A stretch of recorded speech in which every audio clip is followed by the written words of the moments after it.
Aceh, kemudian ada KONI PD, kemudian ada Bupati PD. Syeda Ralen, pelaksanaan Pekan Olahraga Rakyat Aceh atau PORA di Kabupaten Pidi yang digadang-gadang pada tahun 2022 menuai sejumlah opini masyarakat, terutama terhadap penundaan atau diundur pada tahun berikutnya. Hal ini dikarenakan kesiapan sejumlah venue yang masih rendah realisasinya. Kepala Dispora Aceh Dedi Suwadi Apik kepada Seramnews.com pada Minggu 18 September 2022 petang mengatakan, hasil monitoring ini menjadi bahan kajian terhadap keberlanjutan ajang olahraga bagi segenap atlet di Aceh.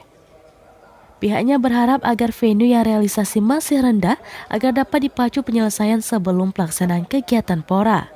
Secara terpisah, Ketua Harian KONI Aceh Kamarudin Abu Bakar atau Abu Raza kepada Seramnews.com pada Minggu 18 September 2022 petang mengatakan, hasil kunjungan bersama ini menjadi bahan kajian dan evaluasi utama ini akan mereka laporkan kepada PJ Gubernur Aceh. Terkait hasil keputusan lanjut atau penundaan itu menjadi kewenangan Gubernur Aceh.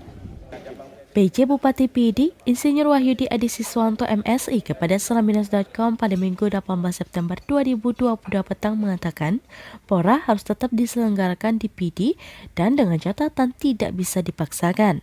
Hal ini demi menjaga kemaslahatan bersama, selain menjaga kualitas mutu infrastruktur, juga tidak berefek melahirkan masalah baru.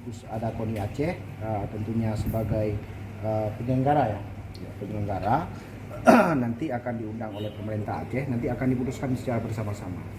Apakah ditunda ataupun digeser, bagaimana solusinya. Tentunya punya skema yang tidak terlukakan, yang tidak tersakiti, insya Allah akan bijak dan PORA insya Allah tetap dipilih. Terkait dengan lihat, makanya kami akan panggil Gubernur bagaimana skemanya.